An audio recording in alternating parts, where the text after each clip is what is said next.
Good morning. This is Pat O'Connell calling to order the New Mexico Public Regulation Commission regular open meeting. It is Thursday, July 16th at 10 a.m. We're here at the New Mexico State Capitol building in room 309. So first thing is after that, roll call. Commissioner Nybert? Present. Commissioner O'Connell? Present. Commissioner Aguilera? Present. All commissioners are here and you have a quorum, Mr. Chair. Thank you. I will rise for the Pledge of Allegiance.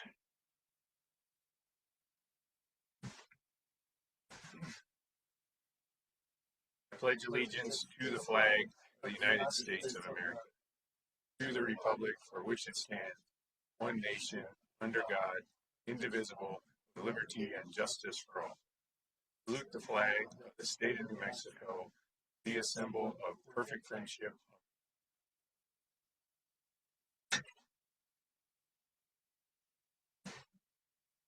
So, gentlemen, we've got agenda that got posted for this meeting. Do we need to make any changes to that agenda before we proceed? Chairman, I do have one change to make to the agenda. I'll explain it and then I'll make a motion so we could discuss it maybe. But this is consent action item 1.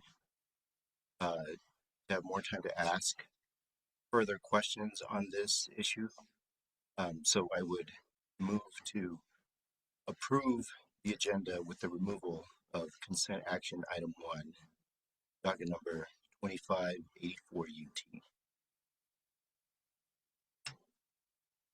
Any discussion? Mr. Chair, where's it getting moved to? The future. The future? Is it in to the regular agenda? or to the future? No, removed from the agenda, so okay. To the future. To another meeting? Yes. Okay. All right, well, I'll second the motion to defer the matter on consent agenda item case number 2500084 UT. Any more questions, discussion?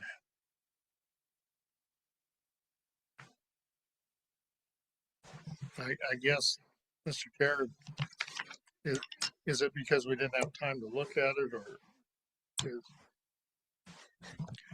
No, it's because we want to double check that under the staff's proposed responses and the formula that there would not be double recovery of the lost fuel. And so it's double checking that. Okay, thanks. Yeah, I understand that. When I was reading through that order, there was a couple sets of numbers, and worth it to get it right. Okay, so we've got a motion and a second to proceed with the agenda as posted with deferral of consent action item number 1. Call the roll. Commissioner Nybert? Yes. Commissioner O'Connell? Yes. Commissioner Aguilera? Yes. So the motion to proceed with the agenda with the removal of consent action item number 1 passes unanimously, Mr. Chair. Great, thank you. Next up on the agenda is announcements, and talking to the chief of staff, I think it's worth it to catch up on some old business first. So I'll turn it over to her for a series of announcements. Thank you, Mr. Chair. Back in the day, like last summer, we used to introduce new PRC employees to the commission and the agency and the public. And then momentum took off and we had fallen behind on that practice. And so we've asked many of our new employees to be here either virtually or in person so that they can say hi and give you a short introduction about themselves. Some of these employees you all have been working with for a while now, so it's going to be no great news to you, but I know there's a lot of new faces for especially those not in the PRC who work with us regularly. So This is your warning if you're a new employee here or you got an email from Jordan that I'm going to ask just for about a 60-second, hi, how are you? This is what I'm about for the commissioners. So if you can maybe come up to the microphone and give that introduction. So not to put you on the spot, but exactly to put you on the spot. Let's start, Mr. Chair, with Mr. Andrew Nelson, who is our economics advisor in the Office of Technical Analysis and Policy, OTAP. He started with us in October. Good morning, everybody. Yes, thank you, Troya. My remarks won't extend much beyond that. I'm an economist, happy to be here in the OTAP office of Technical Analysis and Policy. I have many years of experience as an economist, PhD in it, lots of time of analysis, and what I've really enjoyed throughout my career is providing the best analysis for decision makers like yourself to do the important work that you have. Thank you. Thank you, Mr. Nelson. I'm not sure if Nick Gonzalez is able to join us virtually. Doesn't look like it. Just as an FYI for everybody, Nick Gonzalez joined us in the damage prevention section of the Pipeline Safety Bureau in October of 2025. And so he has been out in the field helping prevent damages due to pipeline excavations. Next, I have Angelique Martinez, who has started with HR, and she is our HR assistant. She started with us in March of 2026. Angelique, are you here? Hi, yes, can you hear me? We can hear you. Hi, everyone. Good morning. My name is Angelique. I am excited to be part of PRC and to be a member of the Human Resources team as the HR assistant. I joined the organization, as Choya said, in March. I recently graduated from the University of New Mexico with a bachelor's degree in business administration and with a concentration in human resources. I am grateful for this opportunity to be here, and I look forward to continue to learn and grow and support our team. Thank you. Thank you, Ms. Martinez. Then we have Christine Chevis. If I said that right, I'm sorry, I'm still learning. She started with the Office of General Counsel, slipped there, I'm sorry, in April of 2026. Christine?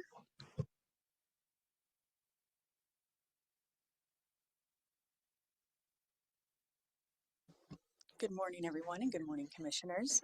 My name is Christine. My husband and I moved here last year, and prior to moving here, I lived in Oklahoma, where I worked for the Attorney General and their Consumer Advocate Division, working with utility regulation as well. And so I'm excited to be here in New Mexico and working for the PRC. Thank you. Next, we have Ben. I'm gonna try Ben. Ben Rasha Desda. All right, he's our grid technology specialist. It's a new position that we created this year specifically for someone like Ben to soak up all the new tech in this industry. He's in the engineering bureau and he started in April. Go ahead, Ben.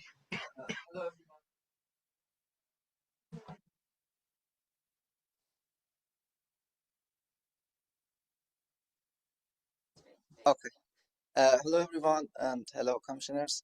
My name is Ben. I started in April, and I graduated recently from University of New Mexico with a PhD in mechanical engineering, and I'm trying to work on grid-related technologies, including renewable energies and also energy storage systems, and to make sure the technologies that come to the states come to our state is reliable and affordable for people. Thank you.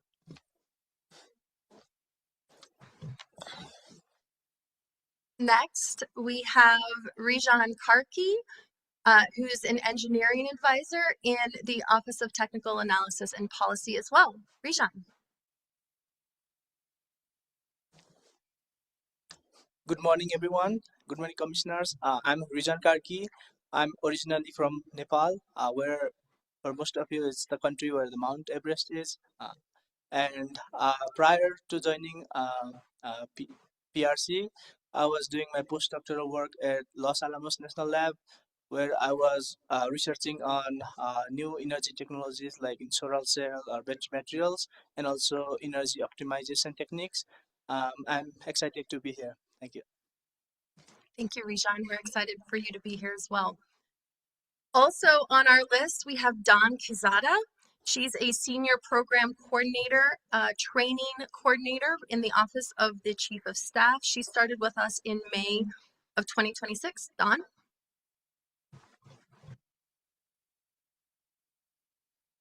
It's the hot seat. Hi, good morning, commissioners. I'm so happy to be here. I actually come from the real estate world previous to this, as well as patient care. So really out of my realm, super happy to be here, super happy to be a supporter of the Chief of Staff's office, and I'm looking forward to my future. So thank you. Thank you, Dawn. You've probably all seen just a slew of emails from her because she's already jumping in and scheduling lunch and learns and other training opportunities for the agency. So thank you, Dawn. Also, we have Matthew Friedrichs, who is an attorney in our legal division. Matthew started with us just recently in June. Matthew?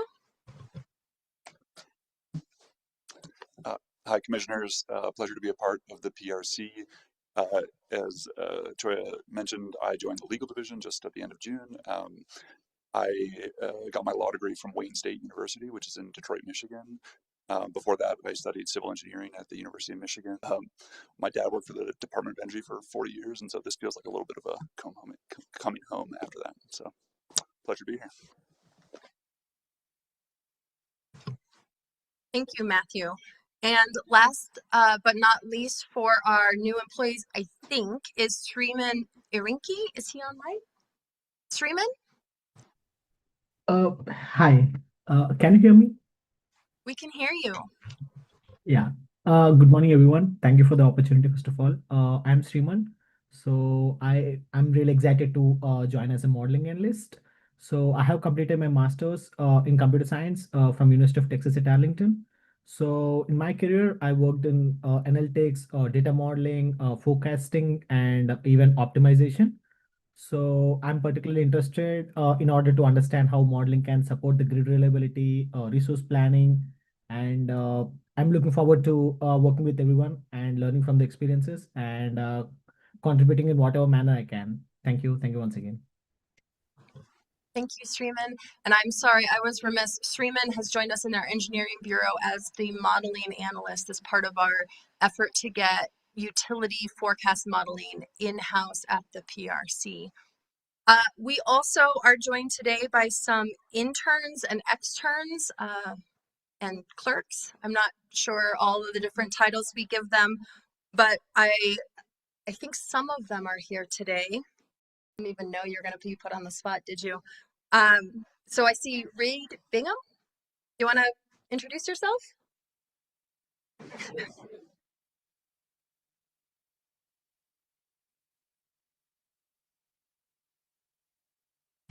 Morning, Commissioners. As Troy said, my name is Reed Bingham. I am the NARUC intern with the PRC this summer.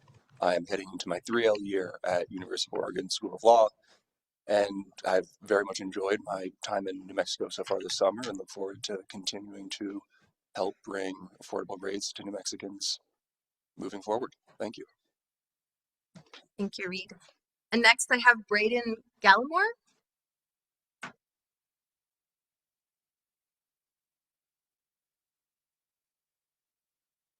Morning, Commissioners. My name is Braden Gallimore. I'm a 3L at UNM.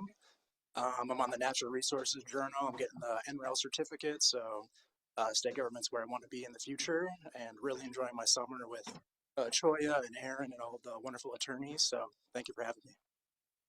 Thank you. And then I don't see her, but we also have Catherine Castillo, who has joined Office of the Chief of, Office of the General Counsel. God, I'm just a word salad today. Is she online?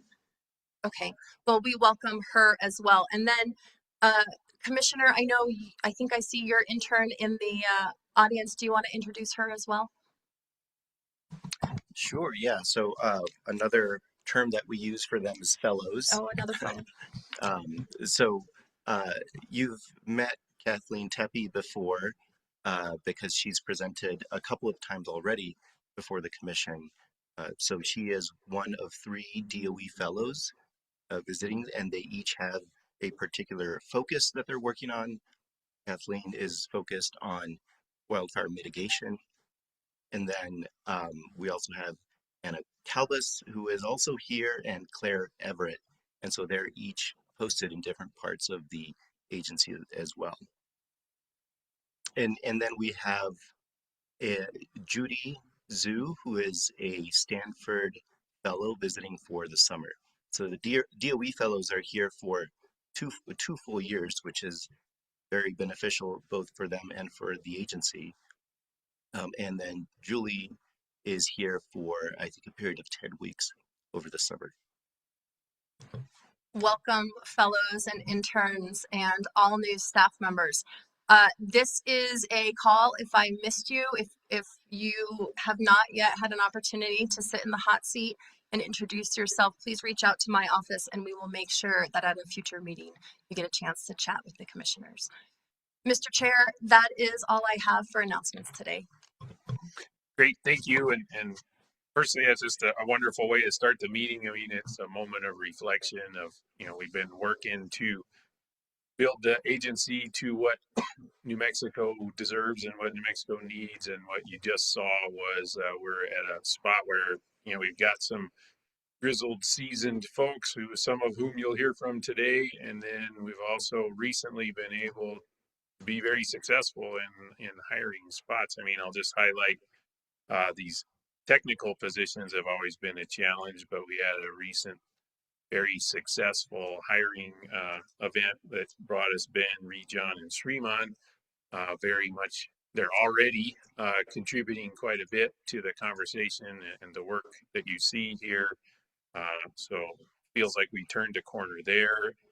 And then you also heard that it's not just us, a lot of these positions are a result of vote of confidence from the legislature and budget increase that we've received. But we're also getting support from important other partners like NARUC and DOE. And then also, I mean, I know hot seat's uncomfortable. You should ask the people who showed up earlier and they had to stand on the table and sing the PRC fight song. So you got off easy. But just want to say that we're also working to do a better job of connecting the agency to the community that we're serving. So, when I'm sitting up here saying you need to talk to staff before you file things and IRPs are important, these are the folks that you're going to see engaged on that on a daily basis. So it's great to just, at least for a moment, highlight them so you got to see their face, hear their names, and then looking forward to me. I'm not just looking forward to working with them, but hopefully you are too, because we've got a great set of employees here and just saw a sample of that this morning. Okay, so that was announcement number 1. Then, try to use this announcement section to highlight opportunities to interact with the work that we do. So announcements of public opportunities for that.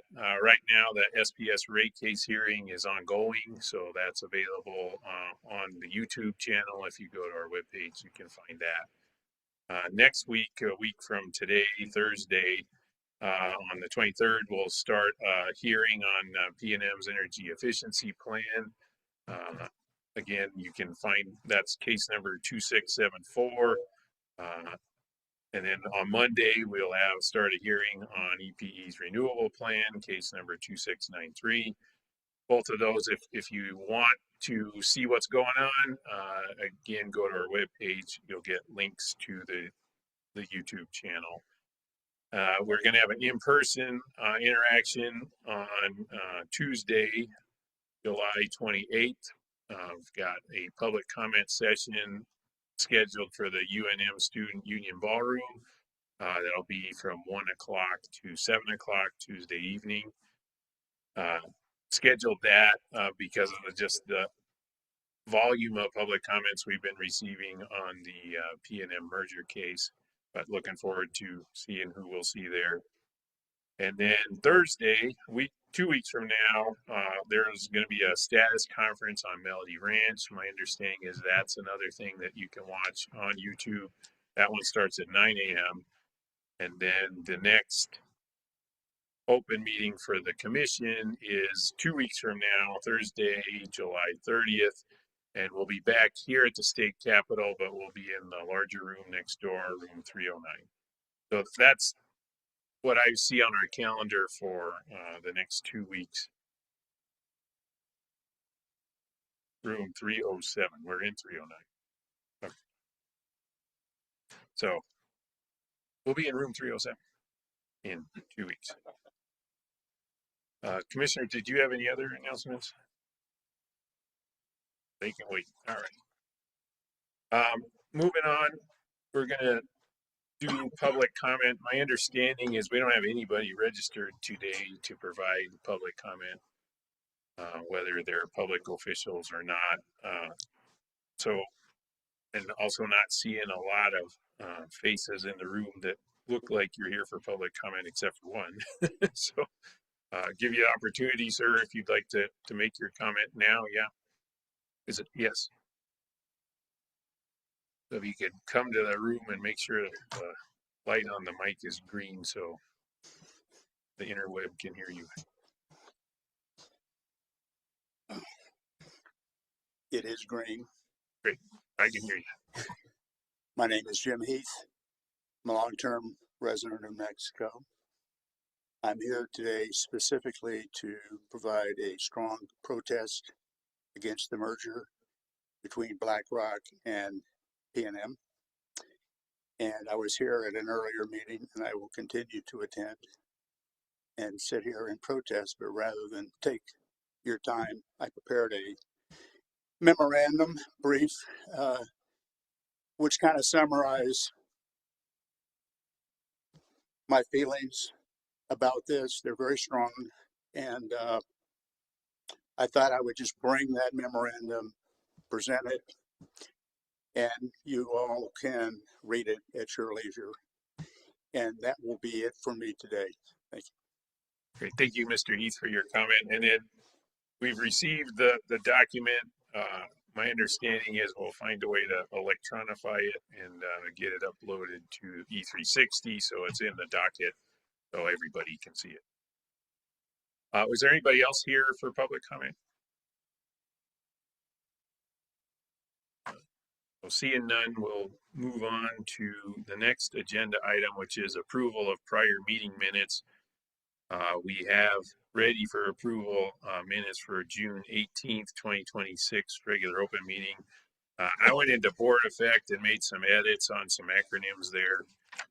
NERC and NARUC sound the same, I'm sure, but it's NARUC for NARUC and NERC for NERC, and that was on page 6 of 7. But those are the only changes I made. Are there any other changes that need to be made before minutes can be approved? Nothing for me. Okay, so seeing none, I'll move for approval of the prior meeting minutes. I'll second. Moved and seconded, a voice vote. If in favor, say aye. Aye. Aye. Okay. Minutes for the June 18th regular open meeting are approved. Next up is our consent action items. So reminder, we're deferring case 25-0084 UT for consideration at a future open meeting. So we have 3 cases on the consent agenda: 26106, 2565, and that's it. So we have 2 items, not 3. So is there a motion or any discussion on the consent action items? I'll move to adopt the 2 consent action items. I'll second.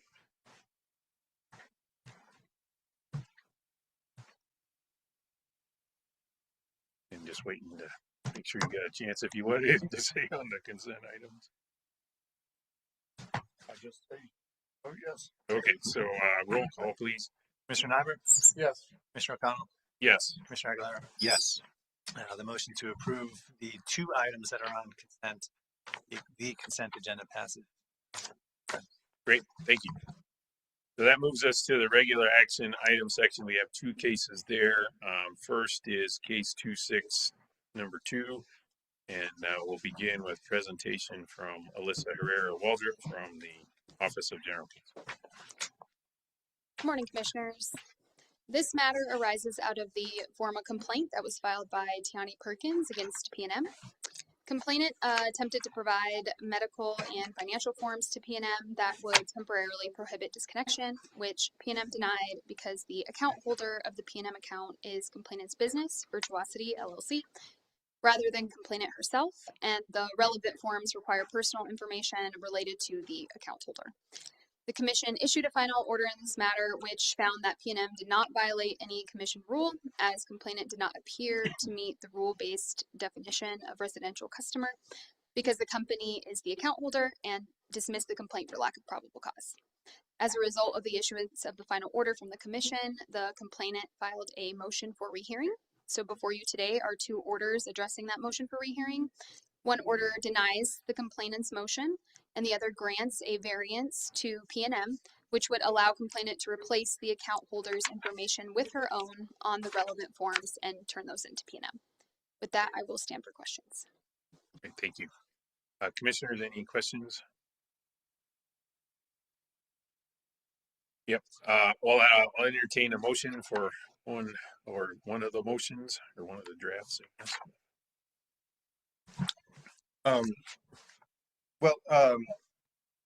This is a unique case, and I will say I, at this point, am in favor of granting a variance.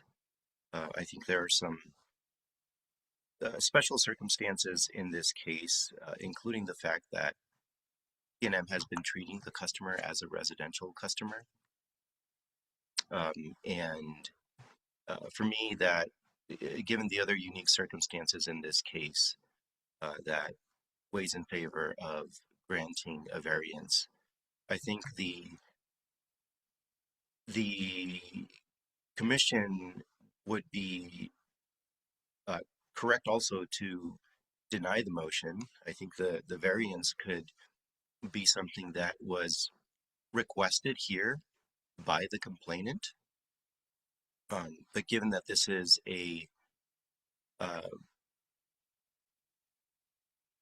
party with unique circumstances, I am also okay granting the variance, and that's what I would suggest. I think that if the Commission were to deny the request for rehearing, the customer here would still have that option available to them. And so, in a way, this is a more efficient processing of this case. Thank you. Mr. Chair, I have two concerns with the with that particular order. Not that I can't support it, but my first concern is if we go that route, I think we do need to ask the party a question, and that is whether or not she utilizes her P&M bills as a tax write-off for her business, because that would go the other direction on whether or not it's a resident or a business. And so I would certainly encourage us, if we grant the motion for rehearing, to ask that question. The second concern is that the variance, we have argued among ourselves several times on the 5 or 6 factors that it takes to get a variance.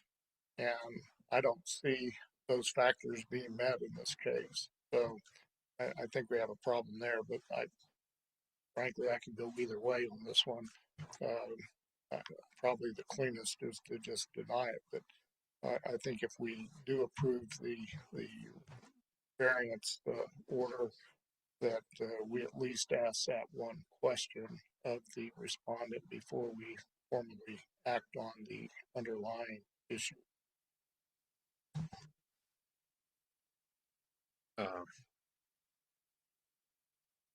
Ms. Herrera Waldrop, could you help me understand the process if we ask that question?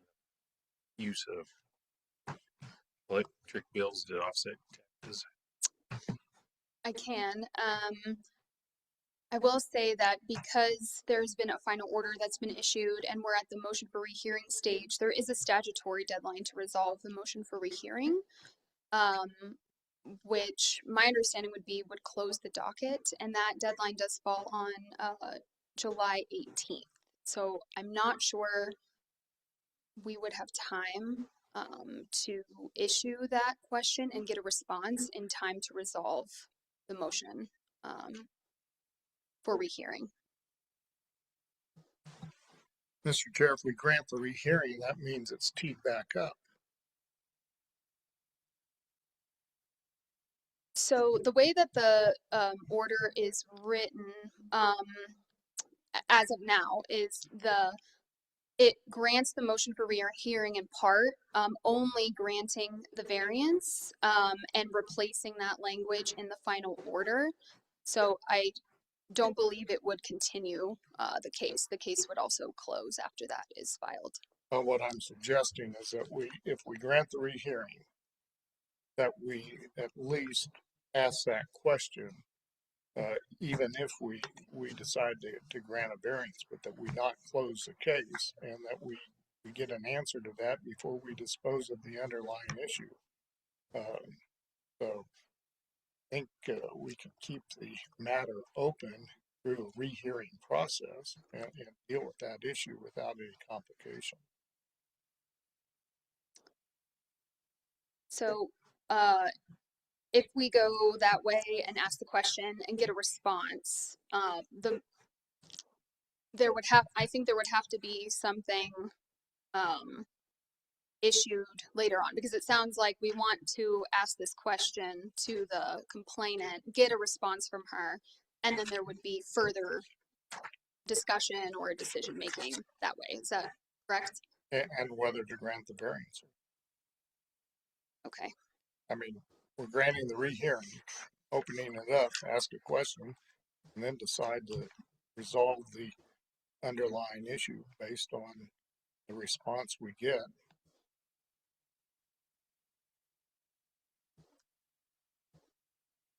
I'm just taking a look at the motion for rehearing rule to see Yeah, if I can I mean, find a strong answer. I think those are excellent questions, and I understand wanting to be consistent with how we're handling complaints.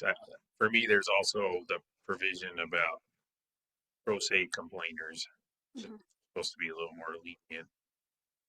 And then just in general, these formal complaints, by the time they get to us, you've filtered out a lot of the human question, which is, I think, appropriate because we should be deciding them based on the law.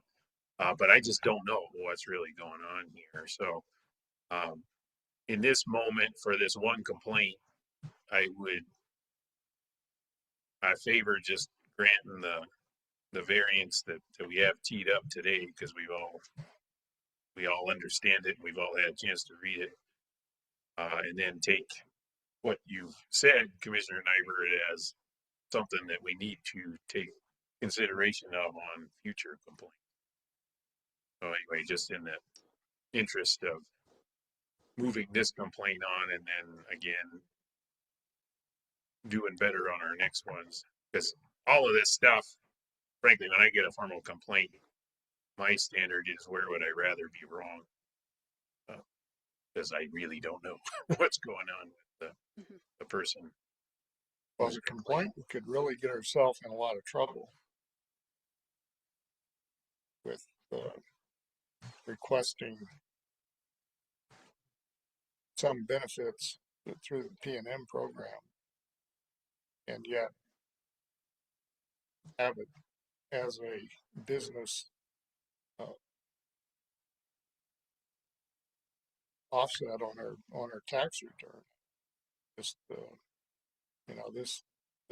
benefits weren't provided for business applications; they were for residential customers. And while P&M's treated it with residential rates, there could be other indicia that reflect it's truly a business, a business utility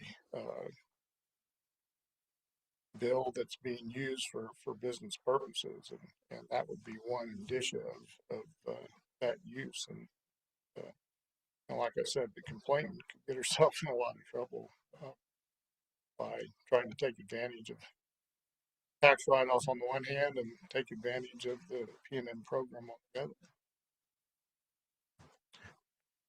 Yeah, and I,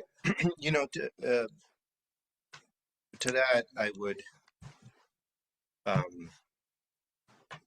respond that there is a correct way that PNM could treat this customer, and it's written in the A1 rate that PNM has.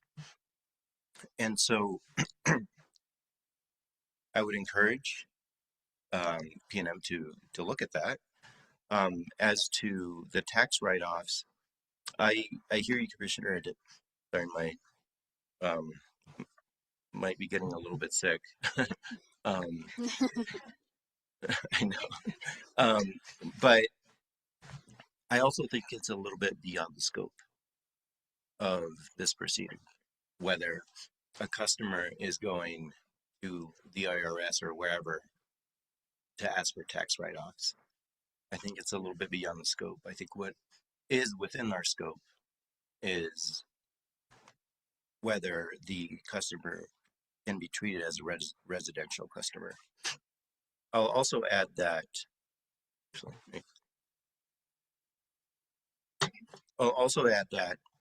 in this case, we have two other parties that have weighed in, staff and PNM, and both of them have stated that they support a variance. That has helped in my consideration of granting a variance here. Well, the entire decision is based upon a supposition that this is a residential utility bill, even though it's in the name of a business. And we've made that assumption, but I was just looking for other indicia as to whether or not it's truly being used as a business utility vehicle, or whether it's truly a residential vehicle, and get to the bottom of it. Because if she's using it as a business and using the fees that she pays to P&M as an offset on her business tax return, to me, that's pretty good evidence that this is a business utility. Whether the utility is charging the correct rate or not is yes, between them and the utility, but it's in the name of a business. And again, if it's being utilized for tax purposes as providing a write-off for the business, then I would be on the other side. It's really a business utility matter, which does not qualify for the very program that they're requesting. So again, it's just, we've assumed one thing. I was just looking for evidence on the other side. If the answer is no, she doesn't use it as a tax write-off, then I would go with your assumption on the other end, that her name and the fact that she's being charged residential rates and not commercial rates, then I would certainly be in favor of granting her the requested relief and having P&M put her in the program. But I don't have that evidence in front of me. Yeah, I too was pushed over in favor of the motion granting the variance for the very same reason that was suggested to us by P&M and supported by the staff. And again, don't think I'll ever have perfect information on all of these. So I hear you, and if the complainant has made a choice that sets herself up. I don't know how to fix that. See, The way that the motion is written out too does grant the grant the motion and hearing in part in order to grant the variance. And so she has the essentially the variance would be granted to P&M. There actually is a variance subsection in Rule 410, which is what this where this rule potential rule violation arose, and a utility can file for the variance. So if it was awarded to P&M, we could put something also in this order that lets the customer know that they don't have to turn in the forms at all if there is some sort of implication that there's a concern there. So this would really just allow P&M to accept the forms with her information on there, but it could also be that she doesn't have to turn them in at all with the granting of the variance. And then the way that it is written now, we could add that in. We could also take out the paragraph that closes the docket, so we could potentially leave it open. But I just wanted to clarify that the way it's written now, granting the motion for rehearing in part would grant that variance. So we would probably have to amend the language if the commissioners wanted to move forward with getting that question answered before granting the variance. yeah, I just would prefer not to get too far behind the meter. So I'm still in favor of granting the motion for rehearing that includes the variance. I will move to grant the version of the order that also grants a variance and grants rehearing. Any been moved and seconded? Is there any more questions, discussions on what we're voting on? Mr. Cameron? Commissioner Nyberg, Yes. Commissioner O'Connell, Yes. Commissioner Aguilar. Yes. The motion to approve the order that grants the variance. Also, the motion part passes unanimously, Mr. Chair. Thank you, commissioners. And just to clarify, granting as is written, correct? Yes. Okay, thank you. All right, thank you. Hopefully the complainant was watching, but I also think in terms of commission doing its business going forward, hopefully it's helpful to staff as they're processing complaints. Yeah, and are we still discussing? No. Sure. I haven't moved on to the next agenda. I appreciate actually really what you just said about not going too far behind the meter, because that is a concern that I have here also. Whether the complainant here is using write-offs for tax purposes, to me does not feel right, but that's not my area of expertise. And I don't know if that is allowed or not. And that further solidifies for me that it's an area that is beyond the scope of what I am supposed to be looking at here. Thank you. Okay, so we're going to move on to the next item, which is case number 2510. Kevin Gedko, for frequent watchers of this space, gets back. Formal complaint of the town of Clayton and Cecil Power against P&M. Good morning, commissioners. I'm sorry, I just got thrown off a little bit by the agenda being put up there. So are we able to drop that agenda down off of the screen sharing? It helps me be able to see who I'm speaking with. Thank you, everybody. Good morning, commissioners. Thank you for letting me attend remotely. The chairman has already introduced the case. To provide a little bit more background for the discussion today, on May 28th, the commission issued an order granting in part and denying in part the complaint that required the complainants and respondent to submit a solution for limiting the export capacity from the Gonzo Sol project with respect to limiting it, its arrival or its usage upon PNM's distribution system in Clayton. On June 12th, a filing was made that said that they could not come to an agreement on effectuating the commission's order. And as a result, on June 29th, the complainants filed a motion for rehearing. That brings us here. Before you today are three options. Option one, I'm sorry for the pause. There's things popping up on my screen from something else that I was involved in earlier. Option number one, it allows the Gonzo Sol facility to be built at 5 megawatts, that the energy produced by that facility would be transmitted to the distribution system of PNM in Clayton, and the additional transmission wheeling fees for an updated network integration transmission service agreement would be allocated to all of PNM's ratepayers. Option number two also grants the rehearing, and it takes the path of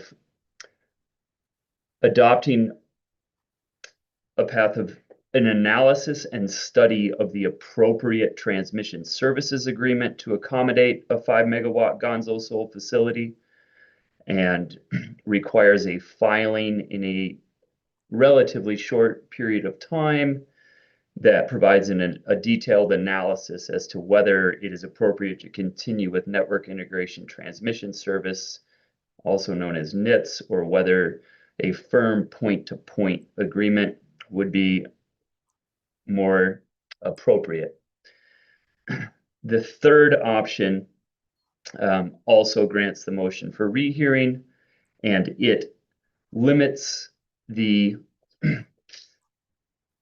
it aims to eliminate the transmission wheeling fees through a limitation of the energy that would be exported and received upon the Clayton distribution system of PNM. It is similar to the prior order, but it was more appropriate to vacate that prior order because there have been small changes or made, and therefore it is unique from what was filed by the commission on May 28th. So those three options are before you. You're well versed in this matter, and I stand for questions. Thank you, Mr. Getko. Commissioners, any questions or volunteers to lead the discussion here? Well, I don't have any questions. Just to kind of say where I'm at is this case has been, I think, more complicated than it should have been, and we've been working on this for a long time, and also want to take a little moment to recognize Mr. Getko's work on this, because he's been working on this for a very long time, very hard, and right now is pulling double duty with a hearing he's also working on. So thank you for your work and dedication to all of the different assignments that you have before you. So I think the order that requires the analysis, if you recall, this is something we had already considered. And that is an analysis that I was asking for. Might have been in January, December. And then we turned around and we said to the parties, no, you go ahead and figure out a solution. And we voted on that order. The parties came back and provided a solution. And it was a unanimous support for that. And then we turned around and did something aside from that even further complicated this situation. To me, the solution that the parties had proposed is just and reasonable in the public interest, and wasn't my preferred approach. And but given the discussion, it seemed like the commission might be headed in a different direction, and so just to kind of ensure that the order that resulted was not based on arguments that I disagree with. We kind of ended up at that compromise solution, and it turns out that the parties either need clarification, there's some other point of disagreement that we could potentially answer. All that to say is this case is taking too long. We're dragging the parties around here. We need to make a decision. And I am in favor of, when we went back to ask the parties to work on it and figure it out, and they gave us a solution, I'm in favor of approving that solution.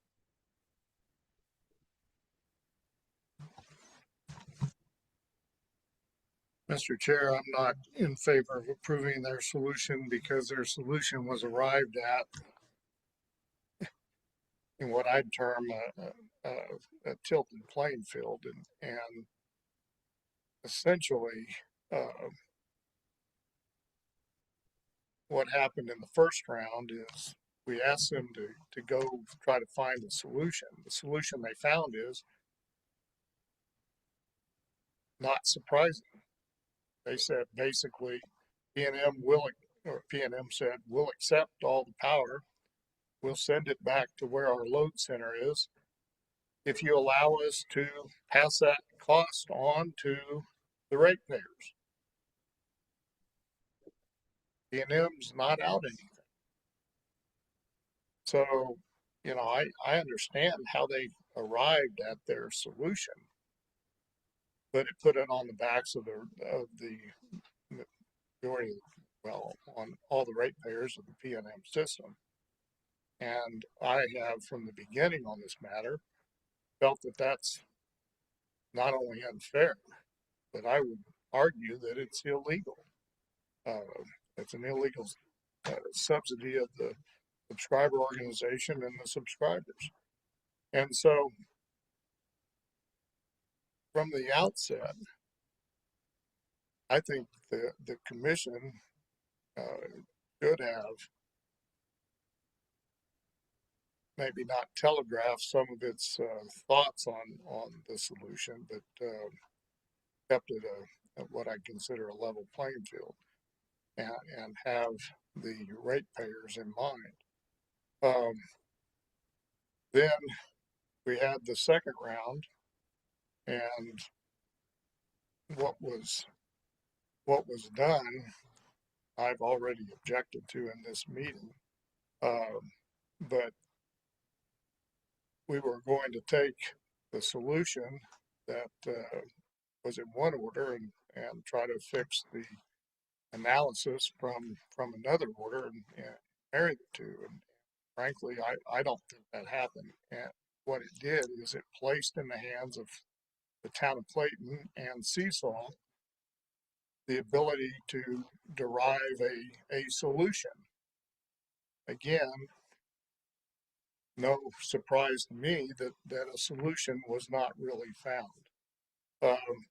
So I'm proposing again the third order that basically limits the amount of energy that that the solar facility will be sending to PNM, so that it equals Clayton's demand within the Clayton distribution system.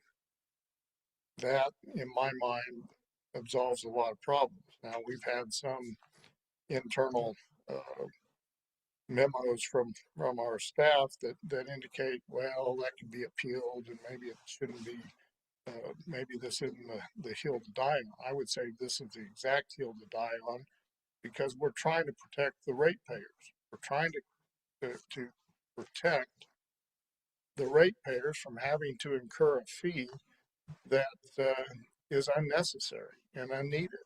And in my mind, it is being incurred to support and subsidize the subscribing organization and the subscribers, which is in violation of the Community Solar Act. So the only mechanism that we have to deal with this issue is to have the energy equal the demand within that Clayton distribution system, and that's what the third order does. And I would note that if it gets appealed, then great. We will have an appeal that tees up the issue of subsidization, which I think we need. I think we need some law in the books that reflects that very issue. And that certainly would be teed up in any appeal of that order. It is further complicated, and this is the second time that we've said that it's taken too long.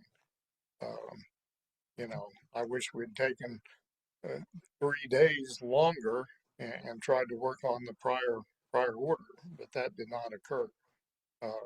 And so here we are dealing with this, and we're probably going to deal with it again. But I would certainly like to see the third order advanced. And frankly, that order takes it out of the hands of Clayton and Seasol.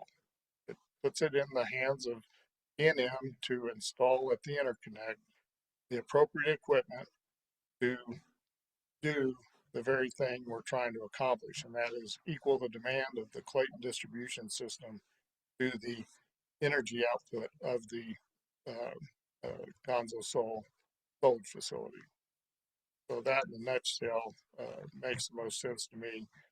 Certainly is one that does not require the ratepayers of PNM to bear the costs that would otherwise be incurred if that energy is having to be put on the tri-state line and moved from Clayton, New Mexico to Santa Fe and Albuquerque, where the demand is.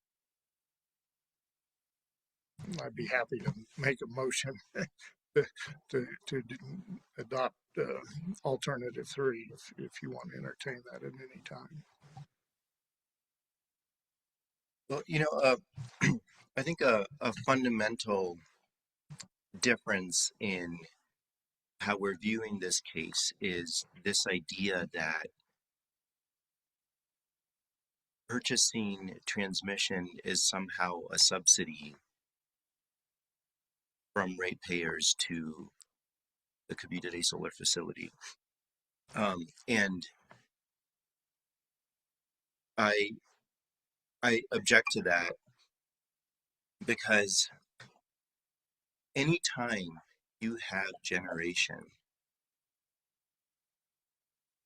on the transmission system, you have to pay for transmission to transmit that energy. And even if it's for your native load, you are receiving the value of that energy and capacity, and you need to buy transmission. That happens everywhere. In fact, that happens to meet Clayton's load, which has the Palo Verde nuclear station all the way in Arizona designated as a network resource. PNM has to pay for transmission over multiple systems to meet Clayton's load under that designation of network resources. And the overall system and ratepayers benefit from that generation and energy, that additional generation and energy that would be transmitted. And so it is correct for them to pay for it. Now, whether this is the most efficient generation is a different question.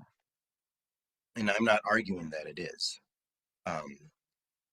It's probably more efficient for the rest of the system for PNM to get a larger solar facility that benefits from economies of scale and interconnects somewhere that is more cost effective.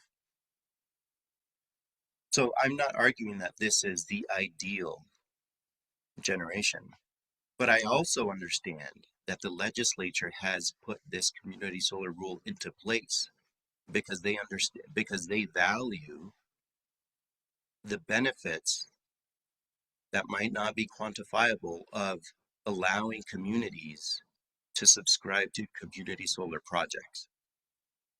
And that's a value that I can't necessarily compare, but that's what the law tells me to do.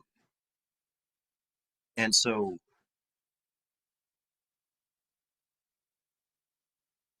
is it a subsidy? I can't say that it is.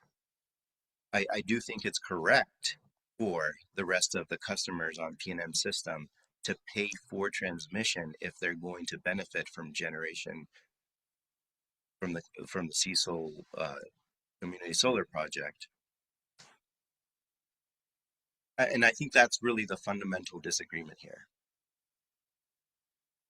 So just weigh in with where I'm at on this is the implementation of community solar has been difficult from the beginning because of some apparent, I'll say, contradictions within the law. A good law gives us tension that then we have to try to navigate, but there's some things, just the way the thing's written, that look like contradictions. And so this one is the provision about transmission, and then the provision about subsidy. Where that shows up in this complaint is inefficiency, because if it is inefficient, then maybe it is a subsidy. So that's where I've been struggling with this whole thing. And then on this item, broadly, where I've gotten to on community solar is that the state told me it's in the public interest to stand up the community solar program. I'm happy to do that.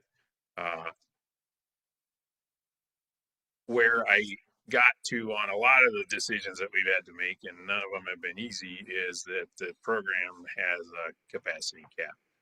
So as messy as it is, as messy as it's going to be, that was the ultimate protection that got put in the bill, was capacity cap. And whether we want to invite an appeal on this or not, because it's messy, there's going to be a continuing conversation. There's going to be continuing debate. There's probably going to be appeals on other things. I think the commission did the work on this at the last meeting, approving the community solar rule update, because I really believe that's going to help us prevent something like this ever happening again. So don't want to deny Clayton the benefit of the community solar law. Hopefully this is also instructive to the community solar community that when you're picking places to site projects, you need to think about more than just the community part of the law. Also think about the solar part of the law, because that matters too. So having said that, I really think the value is moving forward. Between the dog's breakfast of 3 options we've got in front of us, I'm going to go with option 1, just from that point of view. Community solar is limited by the capacity cap. It's messy. This is messy. Option 1 fits in that world the best. There's a couple things that the legislature dealt with to, in my mind, try to deal with this. Not directly. No one thought of this fact scenario when that thing was moving through this very room. But they were concerned about the impact of community solar in particular communities. And so we have the prohibition that keeps the interconnection from occurring at the same spot from various community solar facilities. They tried to disperse them to address some of that need. And then, as I would argue, the subsidization issue also should put some limitations on where these things can be located. And so, you know, the fact of the matter is P&M ratepayers will be paying retail rates for the energy generated.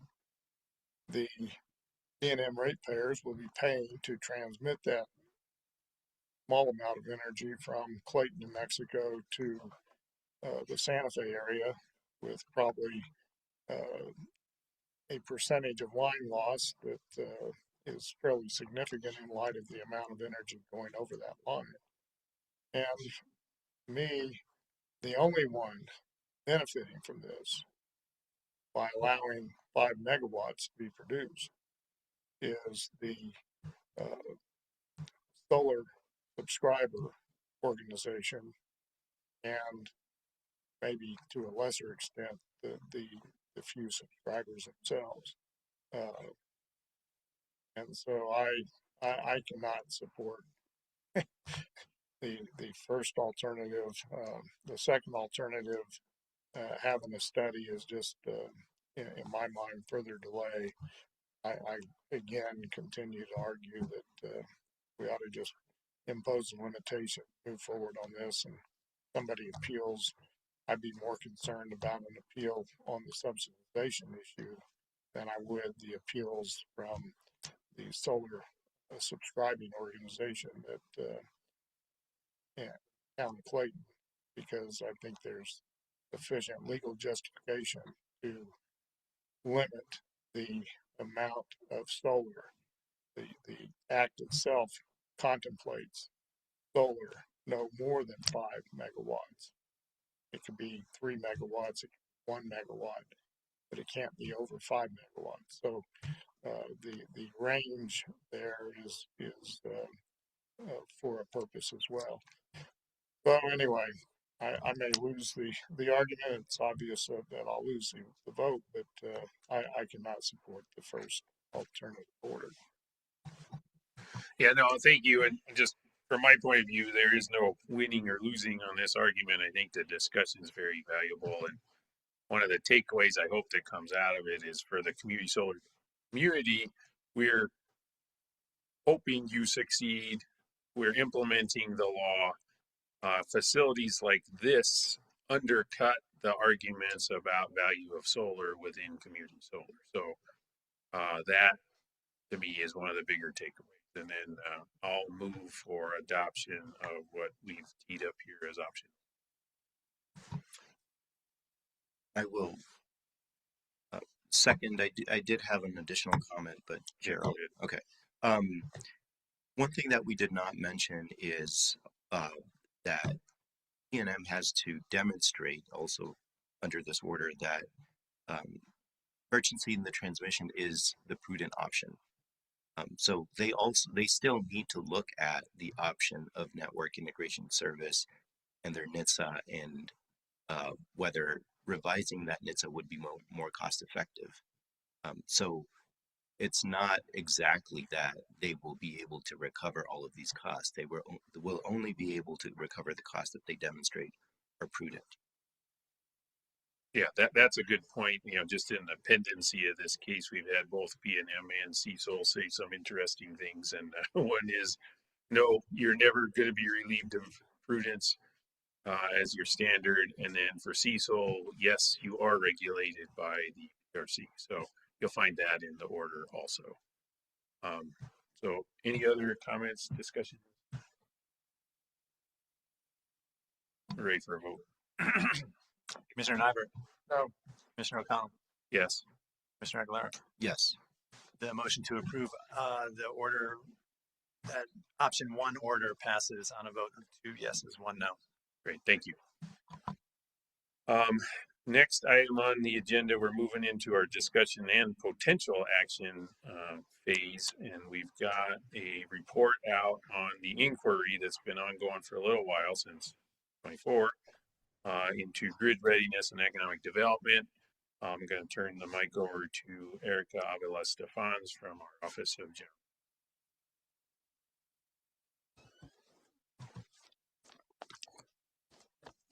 Good morning, Commissioners. So this was placed on the agenda today to discuss potential next steps in this docket. And to facilitate this conversation, OGC prepared a memo attempting to consolidate information that OGC believed would be relevant to the discussion.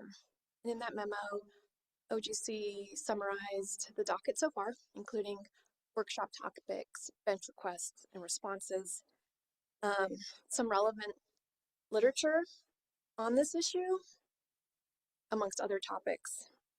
But the portion of the memo that I'd like to highlight today, for purposes of this discussion, is the portion regarding tariffs and the IRP rule history. So the tariff portion of the memo explains that a lot of the literature on large loads points to tariffs as the most effective approach for mitigating risks associated with these large loads. But that being said, when the Commission asked stakeholders what they would like the Commission to do in this docket, there were very few recommendations regarding tariffs. That being said, given all the literature, OGC would recommend that the Commission issue a bench request asking stakeholders what action, if any, they would like to see from the Commission regarding tariffs. Now, regarding the IRP rule history, though several stakeholders throughout this docket had recommended that the IRP rule be amended to shift from the current accepted process to an approved process, which would create a rebuttable presumption of prudence for the IRP identified resources when those resources were brought for approval. And in researching the evolution of the IRP rule, OGC learned that the Commission used to have exactly that, an adjudicated process that resulted in a rebuttable presumption of the resource type, but not the particular resource being proposed during that resource's acquisition proceedings. And I also learned that the Commission made the deliberate decision to move away from that adjudicated process to its current process. So before the Commission opened the door to potentially returning to that adjudicated process, OGC thought it was important for the Commission to understand the conditions and reasons that led to the transition away from adjudication, so that the Commission's decision to move back to that adjudication, if they wish, be equally as deliberate. So from 2007 to 2017, the Commission used to have a rule that required a 1-year public comment period for the development of the IRP. And once the IRP was filed with the Commission, it could be accepted without a hearing as long as there were no protests. And then evidence that that resource was consistent with the accepted IRP created a presumption that the resource type, but not the particular resource, was required for the public convenience and necessity.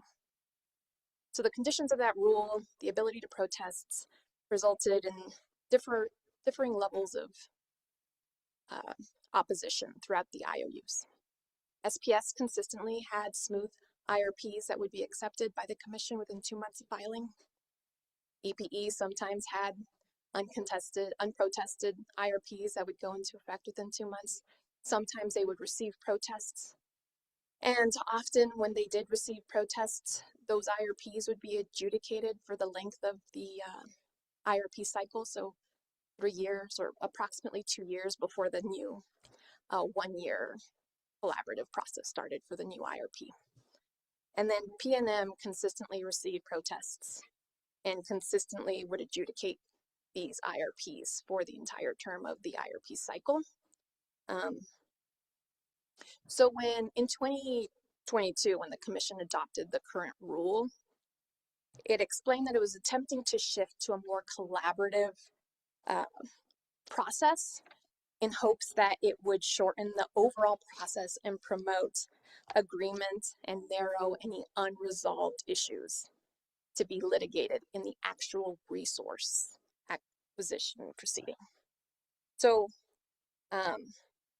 and the commission also pointed out when they adopted that rule that the adjudicated IRPs resulted in some duplication. So parties would adjudicate the IRP plan and then adjudicate that resource again when it was time for commission approval of that resource. So if the commission were to accept stakeholders' recommendation to return to an adjudicated process, these are conditions that may arise again. So all that being said, OG still recommends opening an IRP rulemaking. Some of the recommendations to amend the IRP could create like more efficiencies and greater flexibilities for the IOUs, for the utilities. But if the commission wanted to limit that rulemaking to improving the current process as opposed to returning back to the adjudicated process, that's information that would be really helpful to any working group that's created for this amendment to have from the beginning of the rulemaking proceeding. So with that history, I will pass the floor to the commission to discuss what the next step should be. Thank you. As I was sharing with Erica before the meeting, this whole thing, I don't have to watch the movie Dottie, I lived it. So thank you for the background on the history of how we got to where we're at in terms of rebuttable presumption and adjudication of IRPs. I believe what you have in front of us on the potential action is a potential order merely opening a docket to move this thing to the next phase. Not a lot of meat on that in terms of what is included in the next phase. So am I reading that correctly? That's right, Commissioner. Okay. Commissioners, any questions, discussions? How would you like to proceed? Mr. Chair, as I see it, there's really two issues here. One's more focused on economic development and one's more tailored toward the IRP process. And while there may be some overlap, the issue of large loads and economic development, frankly, if we don't have a mechanism to move quickly, then that issue is moot. The fact of the matter is, the states that are going to attract that capital investment are going to be the states that allow quick movement and allow access to power and allow that power to be generated through means that may be different than what we allow in our state. So that first, the economic development issue is really time sensitive, and probably within the next year, if you're not one of the states that has the welcome map out, it's not going to matter 3 or 4 years from now.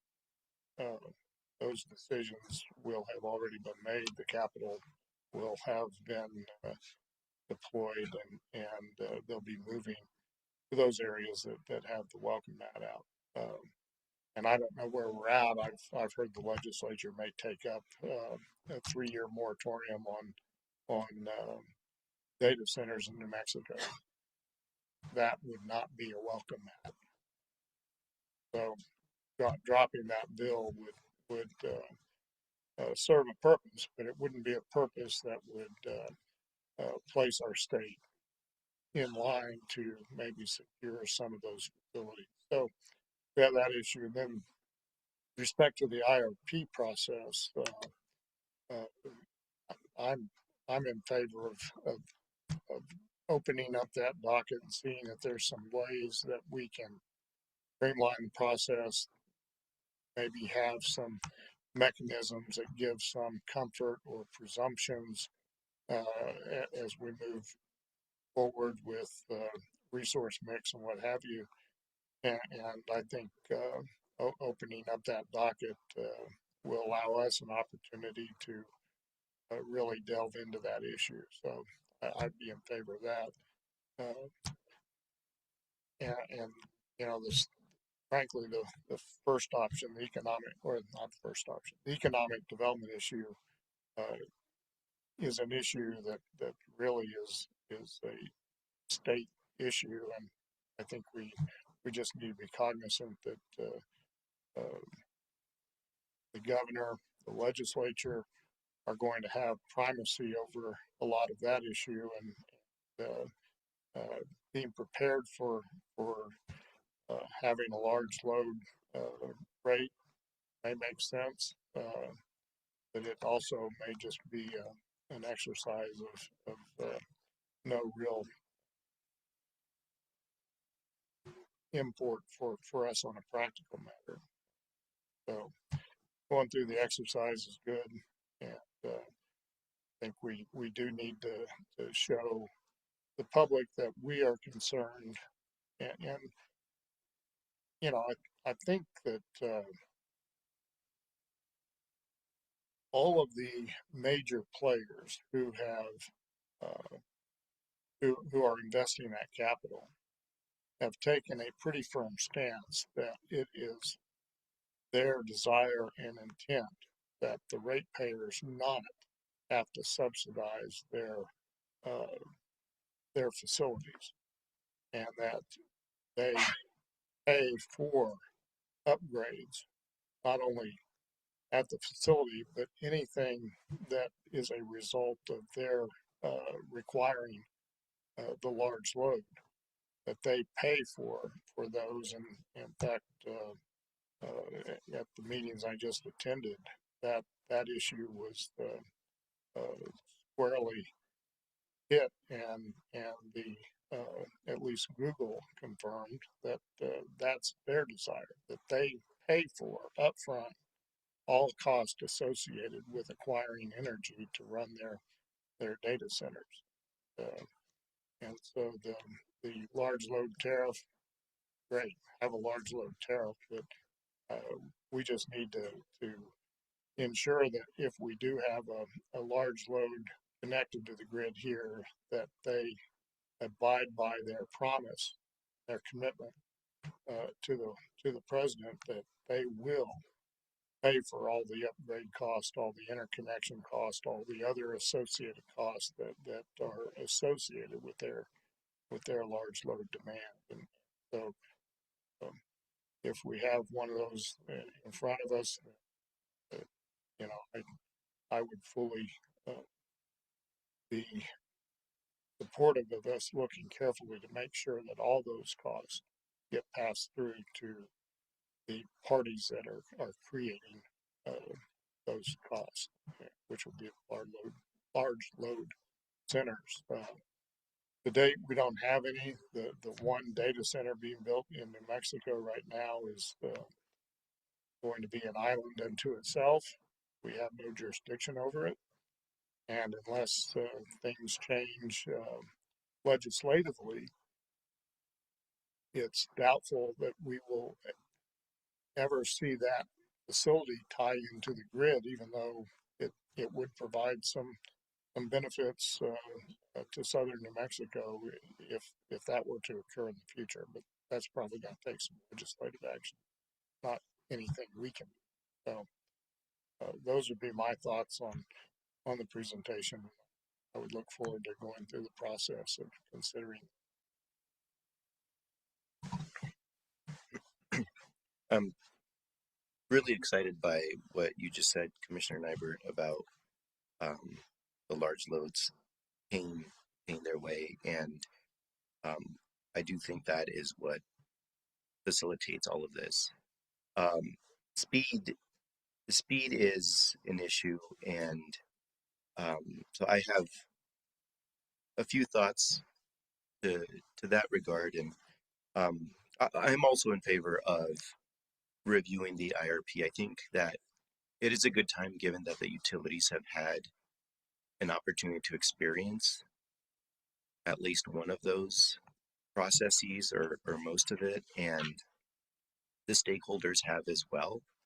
And so they can help us identify areas for improvement, definitely areas that are mutually acceptable, and then also areas that might not be, but we might need to step in and help out and figure that out. I hear the concerns about the adjudication. And one thing I recognize as well is that there is adjudication either way, either later on or in the beginning. We don't want to adjudicate twice. And so I am open to an earlier adjudication, but just thinking about the process as a whole and making sure that the entire process is quicker, honestly, about timing than it is currently or than it used to be.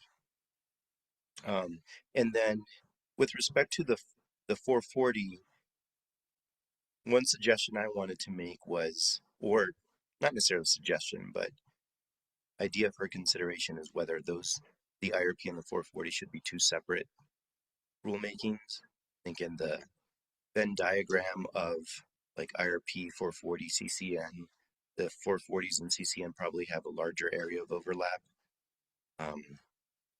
And so anyway, I was wondering whether they should be separate. On the large loads,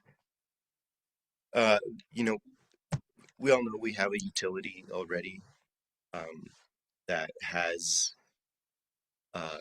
large load tariff pending with the commission.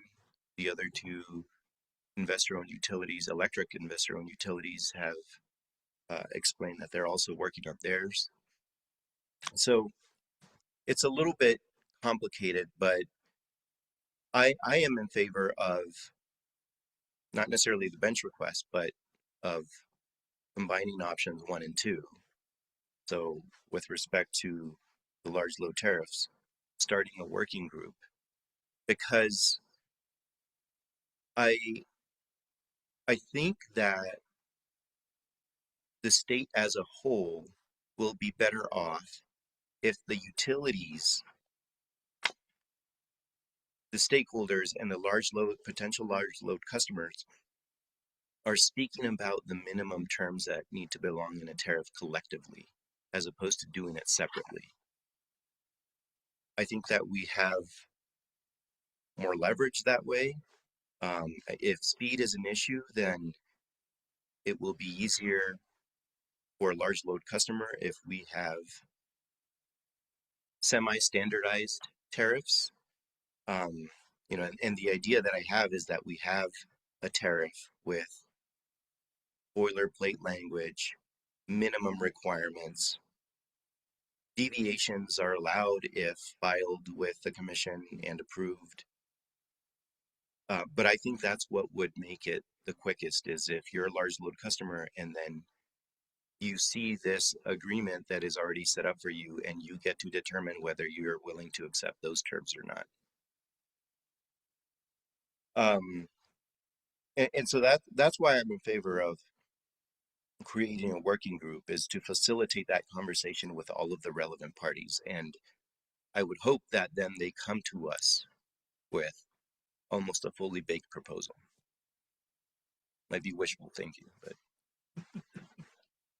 Yeah, so just to make sure I understand that right, option 1 is the documents in front of us, open rulemaking docket to amend IRP Rule 440, maybe CCN also, but that's more of a statute rule. But and then also in option 1 is issue bench request to flesh out what that rulemaking document would be.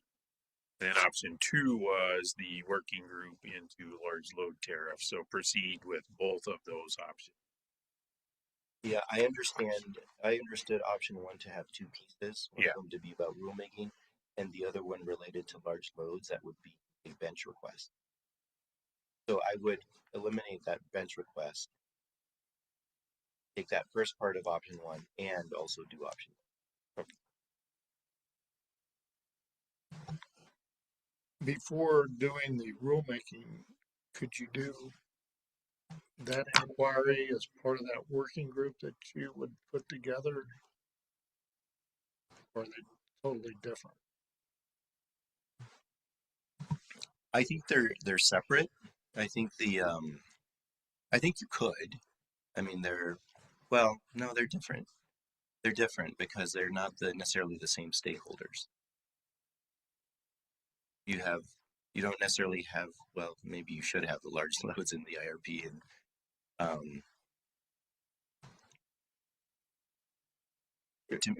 I guess my question is, should there be a discussion with the stakeholders, particularly the utilities, prior to our opening a docket to amend the IRP rule? right. Well, and that's the benefit of the process that we've had up till now, is that we have received information from them, and they've already explained in their comments specific provisions that they would change. So I think we already have a solid basis to begin. And I guess my 2 cents on this is, and you've heard it probably a third time now, that, time is of the essence.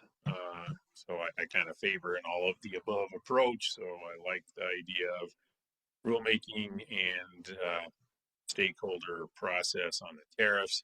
The only thing I'm worried about with stakeholder process on the tariffs is we already know the utilities have apparently drafted these tariffs and expecting them to be filed very soon here.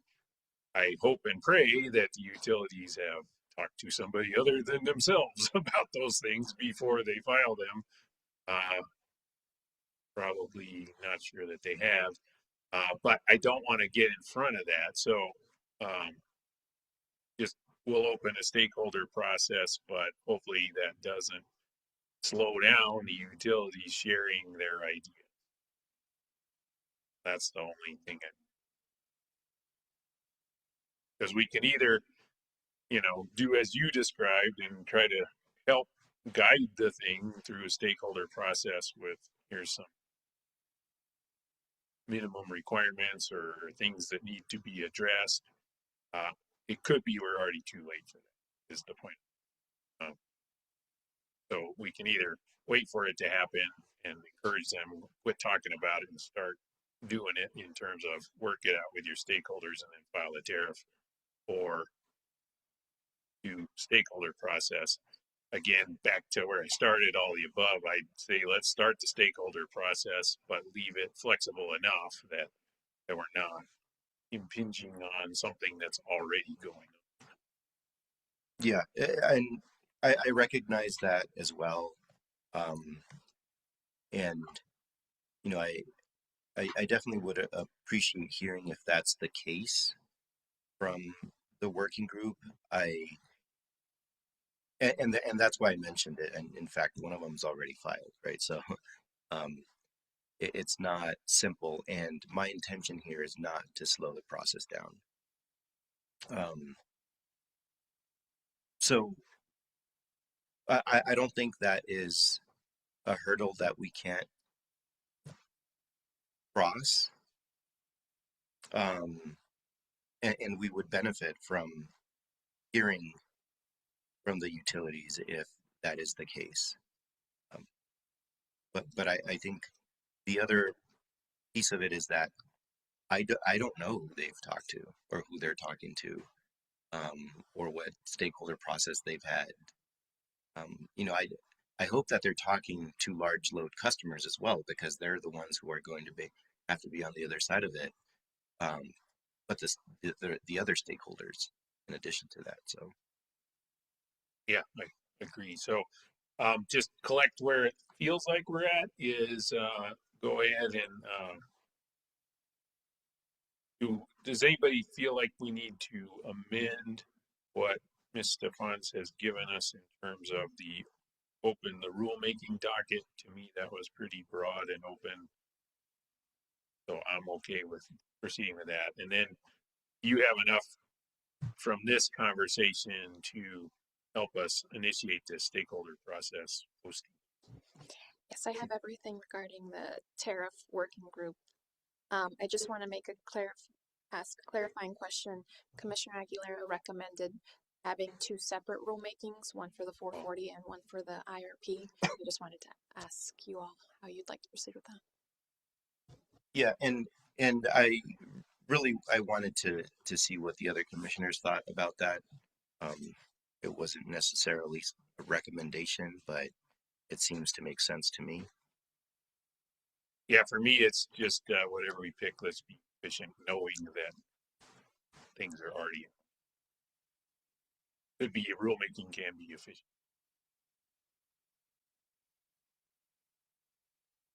I mean, what's your sense? I think a 440 rule could be completed much quicker than an IRP rule, so we can get a 440 rule started.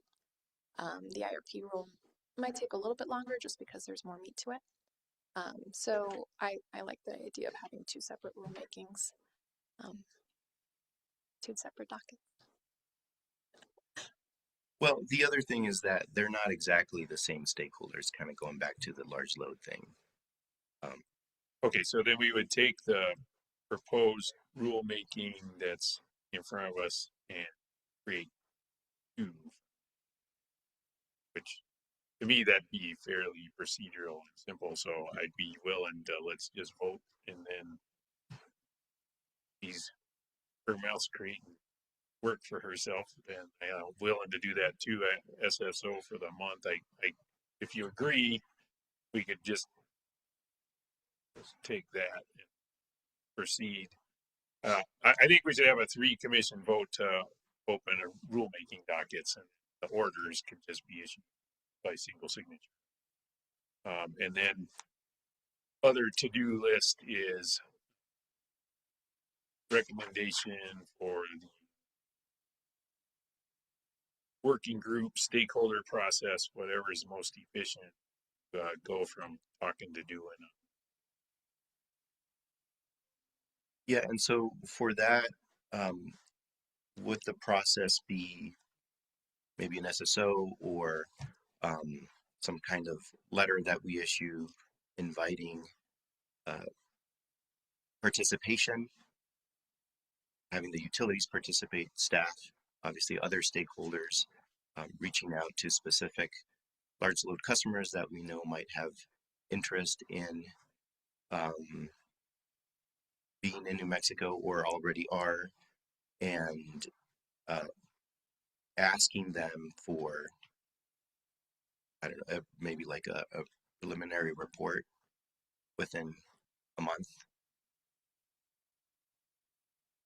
I think yes. I was sort of providing a process. Perfect. I wasn't sure what was being recommended, Okay. but that is something that I had in my mind, so I just explained it. Perfect. Let's do that. Yeah. For me, the value is starting having that discussion. Right. Okay, so I will move that we authorize OGC to draft 2 orders opening rulemaking dockets to be signed by single signature related to IRP rule and Rule 440. Okay. Cameron? Commissioner Nyberg? Yes. Commissioner O'Connell? Yes. Aguilera? Yes. The motion to approve OGC opening 2 new rulemaking dockets for this matter passes. Unanimously, Mr. Chair. Thank you. Thank you all, and thank you. And then just another to-do list that Erica has right now is at Minneapolis, the NARUC meeting, the NARUC FERC collaboration conversation is going to be about this topic. And so I asked her just to give me a bullet list of what's we've been doing, laws have been changing in New Mexico so that the commissioners on that task force, Commissioner Barrick from Washington and Myers from Arizona, at least have what New Mexico is doing to report to that national forum. So, okay, next on the agenda is presentation from Tyler Crespin and Anna Calvis on the demand savings working.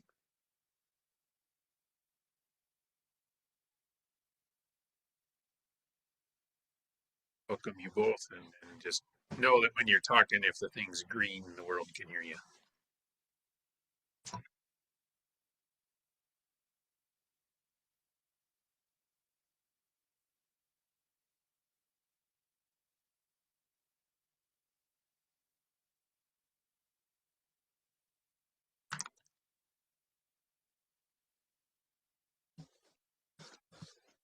Good morning, Commissioners. My name is Tyler Crispin, and today, alongside Adam Calvis, we'll be presenting an overview of the analysis prepared by Synapse.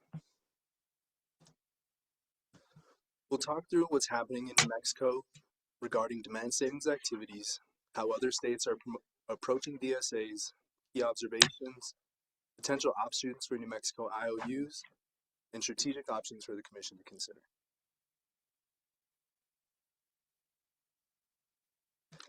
This slide outlines the background of what's currently outlines the background of New Mexico Demand Savings Working Group. It provides a timeline showing when the group was created, when it issued reports, and when the Commission directed it to continue working. It also explains that PRC staff hired Synapse to assist in this presentation, summarizing demand savings activities in New Mexico and other states to support ongoing conversation. First, we will summarize New Mexico IOU demand savings activities. This slide explains Synapse's approach while researching IOU demand savings activities. Noting its reliance on public docket information, it clarifies that the focus was on demand management rather than energy efficiency. It also points out that it did not include any municipal utilities in its research.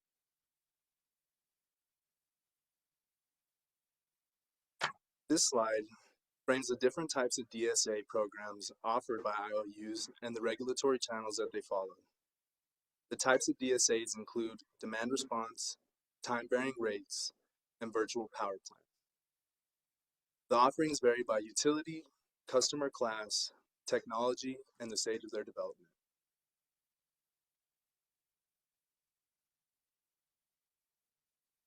New Mexico IOUs are currently using demand response programs that primarily address thermostat controls and voluntary opt-in load curtailment programs. Time-varying rates are just starting off, and some of the data is not yet available, and EPE is the only IOU currently considering a virtual power plant.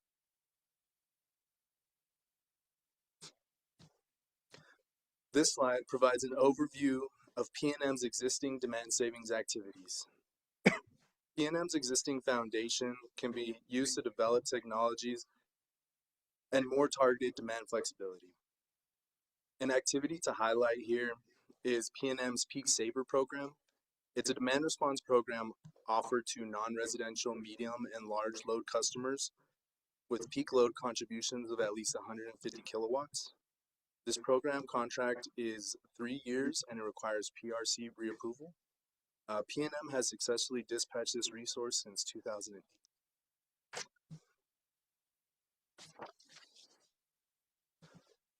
This slide focuses on SPS's demand savings activities. With programs like residential thermostat rewards, customers can receive a $50 rebate with eligible devices. These demand response events are called for cooling and heating loads.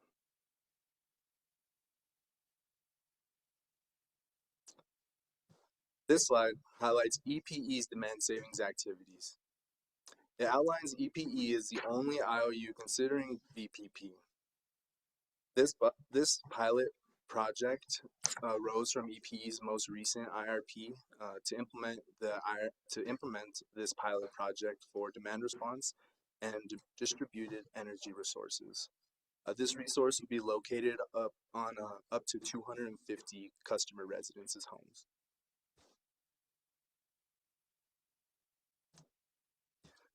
Next, we compare demand savings activities with those in other states. The comparison is organized around three categories: demand response, time-varying rates, and virtual power plants. These examples focus on Western states, affiliate utilities, and programs that may be practical for New Mexico.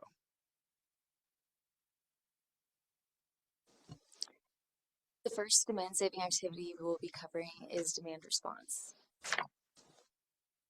Demand response provides flexibility by helping to shed, shift, or modulate load during high grid stress events. It can support operations by freeing up capacity during peak demand periods. Residential demand response programs can be successful with or without AMI. For example, residential bring your own device programs encourage customers to purchase and install eligible grid interactive technologies from vendors and register those devices in their utilities demand response or energy efficiency program. Smart thermostats dominate most of the demand response BYOD programs, but battery storage, EVs, water heaters, and smart appliances are also presenting meaningful opportunities for managing energy use. For commercial and industrial customers, Duke's Power Share program shows the value of clear participation tracks and predictable capacity payments, which can increase participation and simplify utility planning surrounding demand response. Duke's program allows customers to aggregate facilities, which removes barriers for mid-sized commercial and industrial customers. The lesson here and the main takeaway is that thoughtful program design can reduce participation barriers.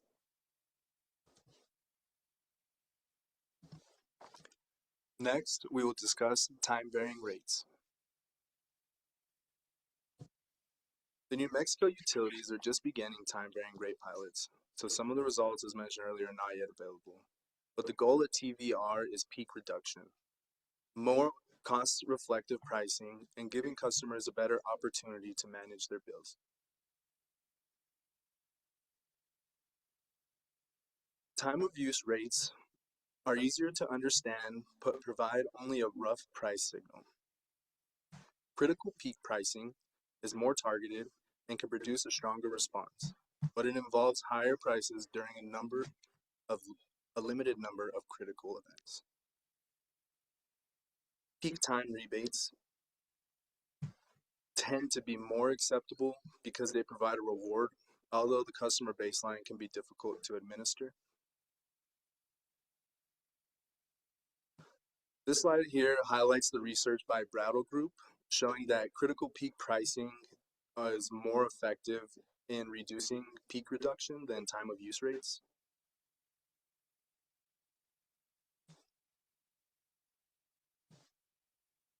These are residential examples here.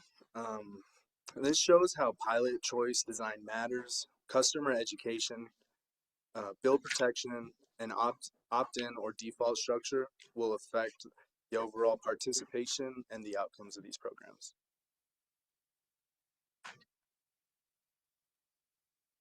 Similarly, for commercial and industrial customers, rate design needs to reflect how the businesses operate. A rate or program that works for one type of facility may not work for another. So flexibility and clear terms matter.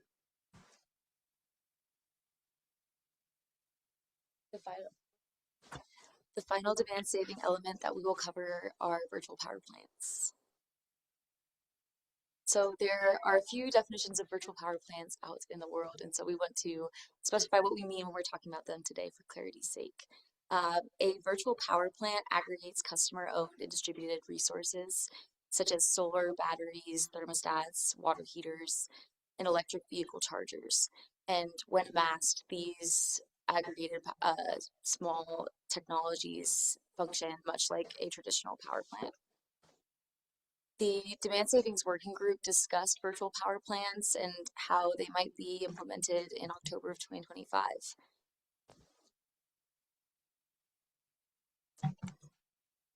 Xcel Energy's Renewable Battery Connect program is Xcel's largest and most developed VPP program. Xcel itself effectively serves as the program operator and aggregator for this program. Here's how it works. The customer-owned solar plus storage system is enrolled with the utility, and then Excel dispatches the batteries during peak needs. Finally, customer compensation is tied as the customer is compensated through upfront and annual participation incentives. In this program example, Excel works with a third-party aggregator to operate as an intermediary between Excel and its customers. Excel contracts with the aggregator for capacity, while the aggregator is responsible for recruitment, enrollment, and device management. There are two enrollment options. First, there's a summer-only enrollment option, and then there's a year-round enrollment option. This approach allows for further customization, which can potentially increase program popularity down the line. As you'll see, participation during this time is low because this program is new. However, we look forward to seeing how this program will develop in the future. Arizona Public Service provides a bit of a simpler example. This is a utility-operated residential battery aggregation program. It starts with residential batteries. Residential batteries can be dispatched during summer events, and customers receive advance notice, and compensation is tied to their average kilowatts discharged over that season. The next slide summarizes observations and ideas for improvement. The growth opportunities here include broader technology participation, more data from time-varying rate pilots, and more technology-specific rates. The constraints are also important: cost effectiveness, incomplete avoided cost valuation, advanced metering deployment, and sustained customer response. Now we turn from observations to possible options. For the IOUs, the main options are to broaden eligible technologies, consider battery dispatch, pilot critical peak pricing or other time-varying rate designs, and invest in customer education while advanced metering is being rolled out. Cost effectiveness should be evaluated consistently when assessing different options for DSAs in New Mexico. Cost effectiveness is measured by the benefits of investing in a resource being greater than the cost of investing in them. The National Standard Practice Manual framework created by NASIO can help New Mexico account for utility system benefits. What I like about this framework is that the report includes a jurisdictional specific test that includes state policy goals and objectives in analysis to provide location specific cost effectiveness results. In the demand savings working group, the IOUs routinely stated that the net pursuing demand response in New Mexico is premature because the utilities have not completed their advanced metering infrastructure rollouts. However, advanced metering is increasingly not required for many demand response programs, as seen by our research in this presentation. Smart devices, cloud connections, and established customer baseline methods can support measurement and dispatch even before advanced metering is fully dispatched. Time-varying rates are a bit different. Advanced metering is often important for successful time-varying and electric vehicle-specific rates. Utilities should continue to pilot TOU rates as AMI matures, and in the interim, managed charging of off-peak charging rebates may be possible, but they should be evaluated carefully for cost benefits. Finally, virtual power plants hold promise for greater demand-side flexibility. New Mexico should continue exploring them and learning from other states. EPE's recently filed a demand response and DER pilot project with its aggregator Creation Energy. The pilot project aligns with the grid modernization statute and comes after the approval of EPE's 2025 IRP. This final section focuses on commission-specific options. The Commission has several paths it can take when considering how to shape demand savings activities in New Mexico. It may continue exploring a mix of programs that best fits the state, open a rulemaking if it chooses, or revisit the rules later as programs have matured. Across any of these paths, the working group can continue to be a valuable resource with defined commission tasks and goals. We believe the working group should continue to exist. In the working group's response to the order on its continuation filed this June, the group recommended that the commission hold the working group in abeyance and reconvene it when additional utility-specific data becomes available. Moving forward, the working group needs a clearer purpose, more defined leadership, and specific tasks to complete. It should also be clear that the working group is an advisory body and that the commission remains the sole decision maker. That concludes our presentation. I'd like to thank Synapse and specifically Erin Malone for her help on this presentation, and also the members of the Demand Saving Workings Group for their meaningful contributions over the past few months. And we're ready for your questions. Great. Thank you for that presentation. I think it's always worth it to get a broader view of what's going on other places. I mean, sometimes it feels like we can't do things here because they aren't being done here yet, but they're being done other places. So that, and I have yet to see where people aren't people and physics aren't physics, doesn't matter where you are, right? So thank you for that. And then, you know, the last slide, recommendations, it sounds like working group could use some rejuvenation or repurpose or refocus.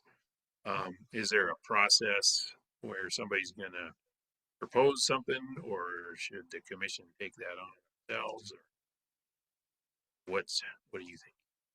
I think the working group was hopeful that the commission might offer a little more direction on what they'd like to see going forward. I think that's what we were hopeful for. Okay. So then, using this presentation and you know, you've provided a lot of resources here. I think we can figure out how to sharpen the point on this again, but I agree with you. Working group needs to continue. Just personally, it's just a little frustrating that in this time of scarcity, we're not seeing more things coming forward organically. But so anything I can do to figure that out is where my brain's at. Commissioners, you got anything else? Yeah, you know, a couple of things come to mind as well. One of them is, I think we're a state that has been delayed in the adoption of AMI, and so I wonder if that is also part of it, that we're not further along. SBP's footprint obviously reaches into eastern New Mexico. I think that offers additional opportunity to be able to participate for some of these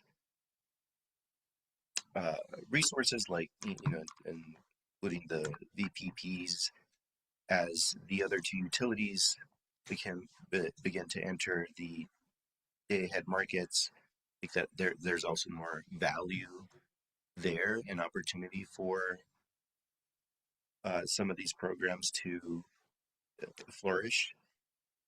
And so just not necessarily making excuses, but just also recognizing some of the realities that we have with later adoption of AMI and not having in the entire state a benefit of an RTO.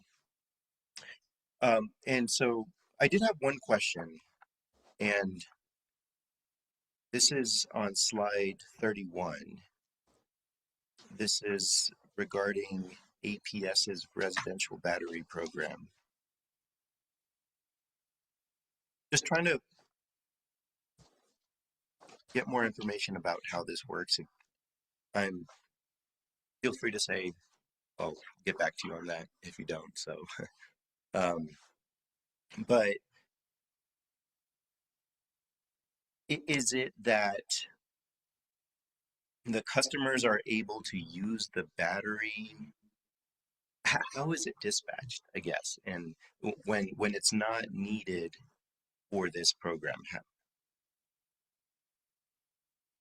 I believe that the utility manages how the battery is dispatched. I I can get back to you on the exact specifics of that, but from what I understand, the utility manages how that battery is being dispatched. Okay, yeah, and we could continue to talk about that because I'm trying to understand what the value is for the customer. I definitely see the value in having a battery on the system that the utility can manage at any time, and then trying to see how that helps the customer. Um, and so we can talk about that as well. Um, so now moving over to the recommendations, it says leadership could come from the commission staff, or MNERD, and this is with, I think, with regard to providing guidance. Is there a specific ask for us today? There's no specific ask today. I think our thought process behind that was whenever we were meeting, there wasn't a certain individual or people that were taking control. So a lot of conversations ended up being open-ended and there wasn't really an agenda. So I think with some leadership direction, and even if that were like to staff were to lead the working group, or if MNERD or some other intervener were to lead the working group, I think that would be beneficial to the group. I think that's just kind of what we were thinking about. Okay, thank you. That gives me a better idea. That's all I had, Chairman. Good question. Thank you. Commissioner Nyberg, did you have anything before we move along? No, I didn't have any questions. I too think that it's important for us. We hear about these things in all the meetings we go to, and say some of that's interesting, but how do we get it moving forward as an actual application? And we know we have these issues with peak demand and trying to shave off that peak, and this is one way to address those peaks in a way that might be beneficial to customers, particularly those that have invested in batteries and have one parked in their garage. Yeah, and that's happening more and more, right? So, and you also don't need utilities to aggregate them either with the communication technology. Well, thank you, and we'll take that and try to come up with. I think probably let's have a conversation with OTAP and see. What I heard was you need an agenda and you need more clearly defined. Yes. Thank you. Thank you for your time. Thank you both. Okay, next item on the agenda, communications with Chief of Staff. Good morning, commissioners. Again, more communications with me. I'm sure that's what everybody wants. Couple of updates and just going on the theme of the meeting. Large loads, technology. We are deep in it as the interim session of the legislature is in full speed.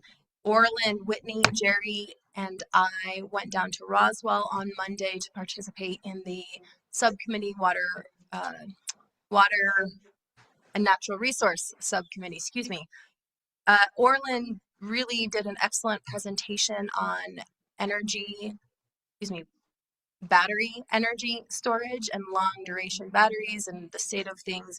He was on a panel with other experts in the field and represented the PRC very well. We also discussed with the committee both grid mod and large loads, which it looks like will be a continuing topic for that committee. It's on the tip of everybody's tongue.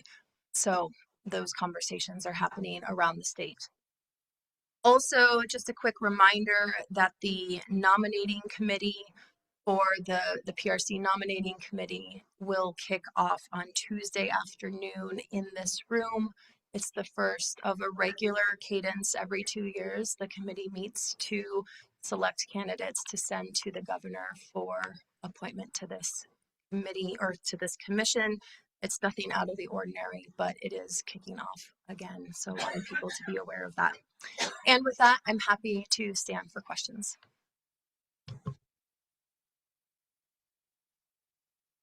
Questions? Appreciate that report, and I also appreciate you highlighting that we needed to catch up on folks who've joined our merry band. So anyway, let's stay on top of that as we move forward. Thank you. Communications with commissioners or with. Thank you, Mr. Chair. Just got back from Regulators Roundtable. That was very interesting. A lot of the topic focused on speed to power, and it was basically beat in our heads that the states that can act quickly and provide power will be the ones that receive the capital investment. And the window of opportunity, what they were saying is basically the next year and a half is that window. And if you're beyond that, you're probably going to be left behind. The other interesting tidbit was a discussion on how that issue lines up with national security. And we oftentimes don't think about those things in those terms, but there was an retired admiral from the Navy that really put it in perspective of how critical it is for the United States to ensure that the data that is accumulated and stored, it remains on our soil and not on foreign soil where that data could be compromised. So it was overall very interesting. This next week, Saturday, I head to Minneapolis for NARUC, and we'll lead a panel on the Colorado water system and the lack of water therein, which is something not unfamiliar to New Mexicans who look at the Rio Grande and the Pecos and our other watersheds and realize that water in our rivers has been substantially reduced the past few years, and our reservoirs are down just like Lake Mead and Powell, which is causing some significant issues for California, Arizona, yes, to a lesser extent Nevada, but the downstream users of that Colorado River water is at precipitous lows. So we'll do that, and in light of water, I think we're teed up for August 6th to have a presentation from staff and others on the issue of the small water utilities that we regulate. I say small, we also have at least one large one, and discuss some of the issues that our staff has had to deal with, particularly with Melody Ranch and Rosa Ventures up in the Farmington area. Lessons learned, maybe some things that we need to consider moving forward, both on the legislative front and on the rulemaking front, and to just provide an overall update. So if anybody's interested, Angela at the back of the room is your point person on that. And then after that week, I'll look forward to staying at home for a while. So, thank you.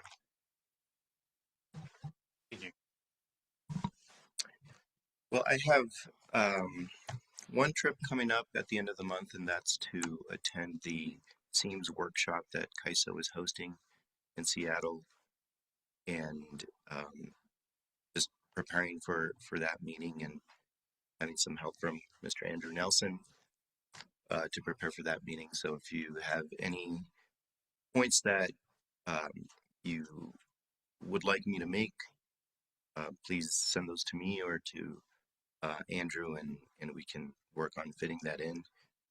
And thank you, Choya, for the update on the nominating committee.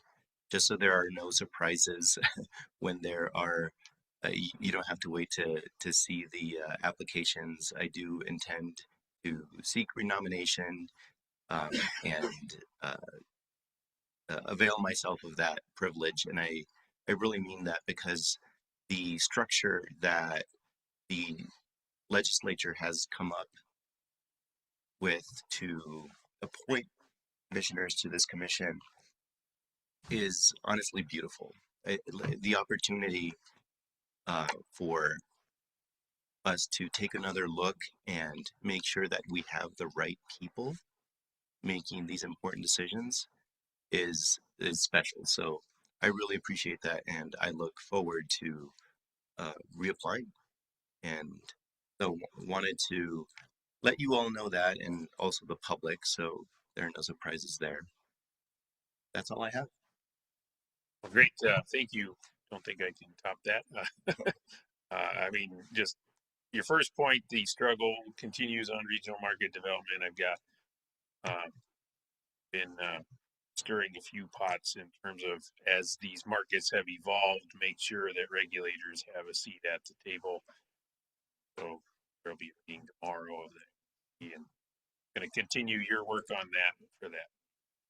But other than that, I'm already in Commissioner Nybert mode. We're not seeing any travel until later August, and so please send our regards to Nayrook. And we already talked about how I'm impressed that Nayrook's going to talk about Colorado River. So that there's a not just an important issue, but Western issues don't tend to get that kind of focus.